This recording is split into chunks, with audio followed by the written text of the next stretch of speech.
What is up, Sideways fam? We're back again today with a video, and we are with the shitbox S13 still. This car's still on the rack, but we're gonna be getting on dyno. Last week we went ahead and went over all the stuff that was needing to get put together to get this car kind of back to the position that it needs to be in order for us to get it on dyno. So basically right now, I'm gonna go ahead and go over a few of the things that got done last video and where we're at right now, because I did do a bunch of work since last video that I want to kind of go over with you guys. Danny's going to be coming here kind of midday to get it started. Everything appears to be in good condition, and like it's not going to be a problem at all for tomorrow. Tomorrow is dyno day. The customer is kind of a little bummed because I think he was planning on wanting to go GTE and getting all this power and, you know, thinking the car's going to be slow. But I mean, when you think about the car doesn't weigh anything. It's completely gutted and stripped. It's just got a J-Z in it with a trans bolted to it, and it's gonna go. So we're hoping to make, as I tell everybody with the 2JZ GE stuff, we're looking to make somewhere around 300 horsepower on 91 and 350, maybe 400 horsepower, depending on how healthy the engine is and how the turbo is and everything too. I did recommend the customer to go with a different turbo and use a comp or like or even just anything that's going to be a US made turbo and not a Chinese kit. But this is pretty much going to be one of those setups that everybody would typically get in their DIY cheap eBay turbo kit, you know, cheapy setup kind of system, except that it's on a standalone, which is going to allow you to actually be able to tune it and make the power that we're trying to make right now. So let me go ahead and jump right into it. Yes, the shop is a mess. Sorry guys. Caden and Vinny will be back in 2 weeks. Shop will be super cleaned up. We're going to knock everything out still before Vegas, but let's get right into it, guys. All right, people. So look at this. She's actually looks pretty freaking good over here. So to keep budget friendly in the car, you know, and not have to get too crazy with the labor, since we did do the labor for about 30% off on this car based on the customer having the money up front and everything. So let me kind of go over everything that we did. So originally I was going to use an SR20 DET radiator, and it put the water neck like somewhat over here, and we're really able to get a pipe to fit the way I wanted it to. So I went ahead and did a crossover pipe, which would be the reverse of a JZ with the KA radiator over here.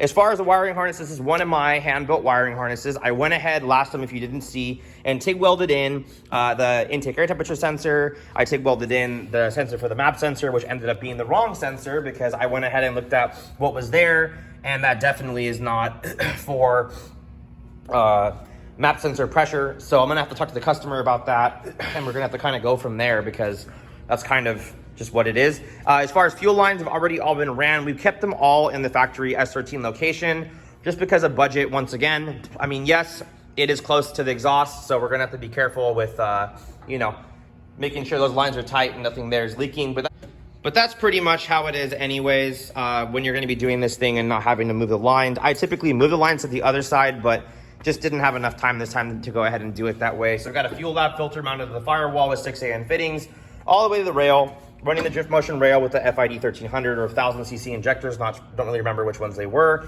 And yeah, that's pretty much it, guys. I went ahead and did a dual crossover intercooler system. This is actually from an old McKinney Motorsports RB intercooler that I had. I had two of these things lying around from tearing them off of old customers' cars, and usually we throw them in the scrap and just don't even deal with them. But I thought it'd be kind of a cool idea to do it like this in the first place. You know, 2.5-inch piping is gonna fill up really fast. It's still a pretty decent sized core. We have a lot of cleanup to do still, and a bunch of other stuff too. Let me show you what's going on the inside of the car real quick. So we are still a huge freaking mess in here. I got my wiring and a bunch of other stuff, but the Vvti system is hooked up. I've already finished the wiring, kind of where I'm gonna be placing it, but we're gonna have to go ahead and move a bunch of this stuff, only for the fact that it's very messy and I'm not really happy with it. So I went ahead and redone the battery location and put this in the trunk already with one of our kits. I'm gonna go ahead and mount this here. We still need to go ahead and do the fuel pump because that has not been done yet, and put gear oil in the trans with the short shifter I had promised him, which that now also sits in the middle where it's supposed to be. Yeah, guys, so boost controller is mounted, everything's wired, relays for the twin fans are hooked up with my whole entire relay system that goes into the car. So super cool. I believe everything is gonna work when he comes over here. So let's get Danny over here to get this thing started and see how she purrs. And we'll go from there, guys. So tank doesn't have any rust. It looks kind of low on fuel, so we're definitely gonna have to get some pump gas for tomorrow. We have a Walbro 255 in here. It looks like we're gonna have to remove that because obviously this is not gonna be E85 compatible, and also is just gonna be not nearly a big enough pump for what we're gonna be putting in the car. So let's get that nice Walbro 450 in and get it back together. All right, guys, so Walbro 450 installed. Let's get her in the tank. All right, so it's all looking pretty good right now. I've already gotten everything kind of tied down and fastened the way that I want it. I need to have a throttle cable bracket because we did do the drive-by-wire delete last time, and we are gonna have to make it so that the cable pulls from that direction. And then basically what I'm gonna do is, since the coupler is so close to the turbo, and you can't really do anything about it, I'm gonna go ahead and put a turbo blanket over it so it kind of helps lift the pipe a little bit up and out of the way. We still need to do spark plugs because I don't really want to have to deal with it tomorrow. I'd like it to be smooth sailing. So I'm gonna go pick up a set of BKR7Es. I'll go over the part number with you guys and what we're supposed to gap them to. Drill a few little holes, finish mounting the ECU, and it should pretty much call it a day. So we're gonna go grab some lunch right now with Alex. And we'll get the gear oil, we'll get the plugs, we'll do all the other little odds and ends, and I should be able to drive this car off the lift. I'm hoping to about right here, and then tomorrow we'll be moving a few things out of the way and getting over to Dyno.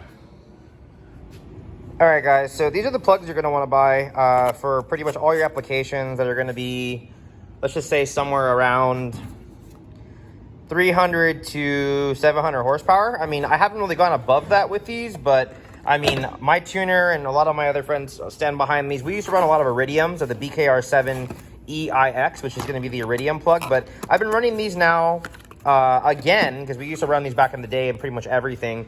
And pretty much all our applications, they're really, really cheap. You have to change them more often than Iridium, obviously, because they're going to be a copper. But on these ones, we're going to want to gap these to about 0.025. So let me show you on a plug right now where you're going to want to be, and we'll get all these gapped up, and then we're going to go ahead and get them in the engine. Okay, guys, so this is my snap-on gapper that I use for pretty much all my stuff. So if you look at when the plug comes out the box, the plug probably being at like 0.35 or something, maybe even 340. So if you want to look right now, you're about 0.35, 0.03. We're about 35 right now. This is way too high. So where we're gonna want it is right in between the 20 and the 30 at 0.025. Sometimes we even go 0.22 depending on how much boost we're gonna be running. Since we're not gonna be running a crazy amount, we could even do 30 thousandths on this NAT setup we're doing in this car right now. But it's gonna be fine we're being there. So I'm gonna go ahead and get all these tapped down to the right size, and I'll show you real quick just so you can see where it needs to be. I mean, it's self-explanatory, obviously, but still, I'll show you guys anyways when I'm done. So as we can see right there, we're at 0.25. That's where you want to be.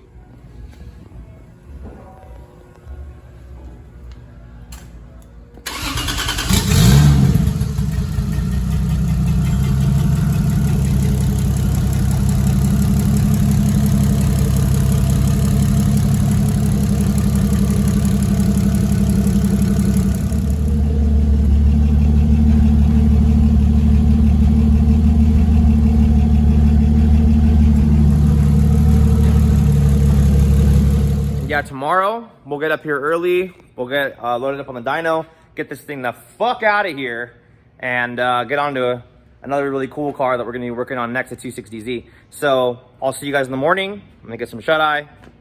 What's up, guys? I'm on my way to work this morning for the last day. I'm gonna have to deal with this shitbox 240. It is no longer actually a complete crap box. It's actually looking pretty good. So we're gonna be going ahead and waiting for Matt this morning to come pick up his car. Apparently he rented a U-Haul trailer and he's hooking up his truck right now. So they should be there soon. I know Drew is at the shop this morning working on the Mustang, his actual like race car Mustang.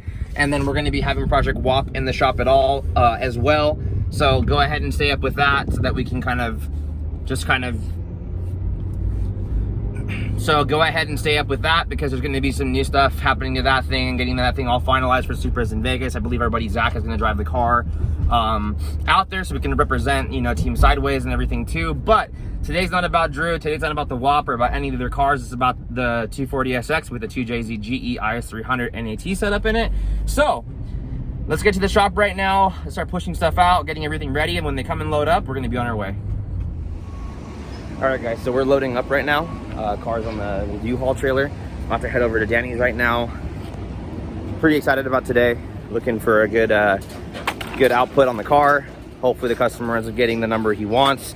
He wants 400. We'll see how the engine does. It's all going to depend on the quality of the engine and how good it is. And we're obviously not going to overdo it with boost and, you know, getting too crazy, because we don't want to risk blowing the engine up either, you know. I mean, we're going to just kind of see what it does like we always do, and see how that China turbo is going to end up holding up, I guess. So let's go ahead and finish letting them load up, and we're on our way.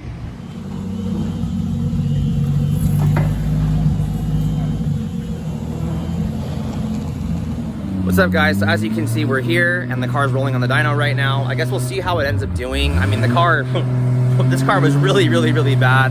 I'm really just kind of hoping that we're gonna hit about 350 today.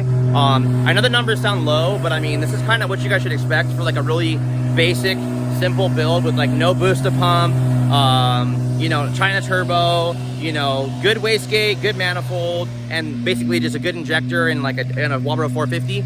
So I mean, this is another used engine. I'd say this engine had somewhere around 160,000 miles on it, if I remember. So I don't know. Stay tuned, guys, for all you Is300, Gs300 lovers, to see how she does.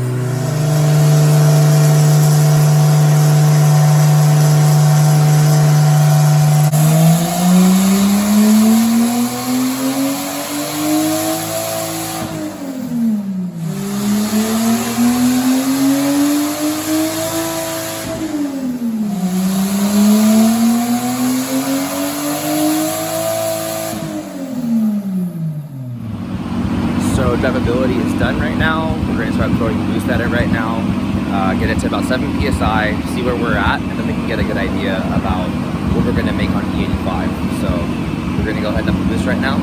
Hopefully she holds up.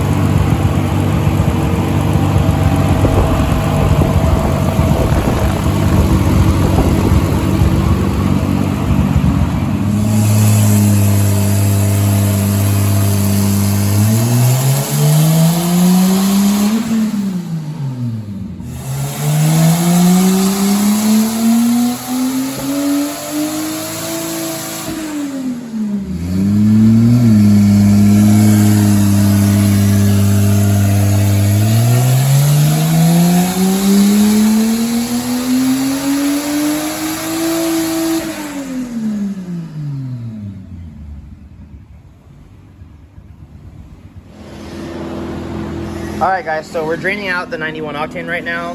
Gonna go ahead and start pumping in the E85 once this is done.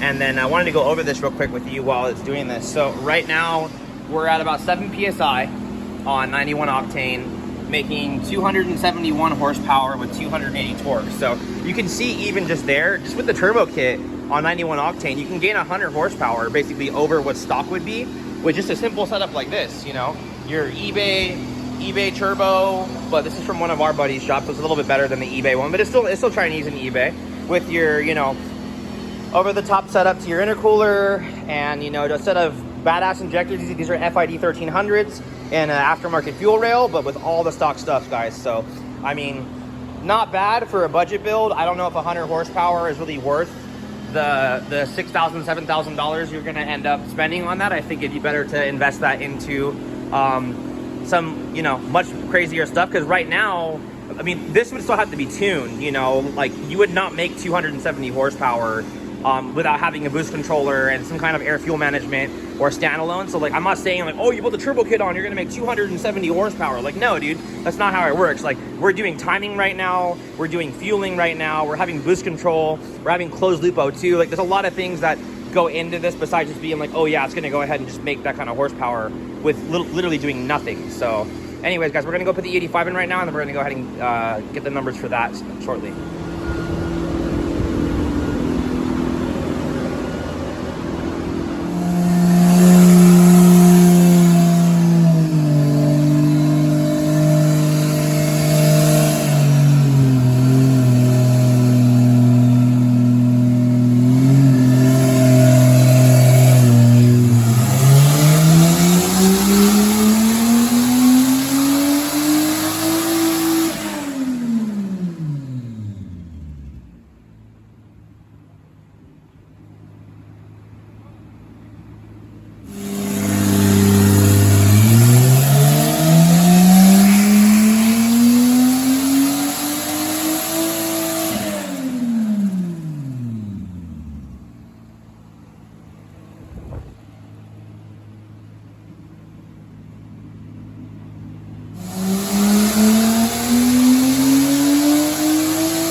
So right now we're at 10 pounds, doing 345, 350-ish, you know, with 350 torque.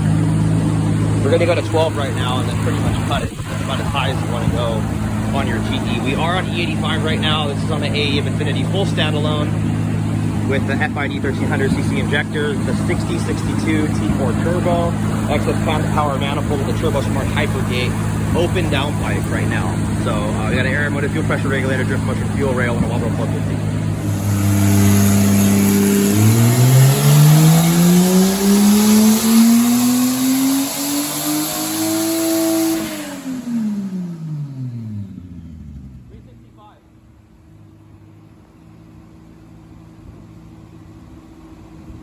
Alright guys, so we are at the end of the day at 365 with 371 torque at 11 PSI on this setup.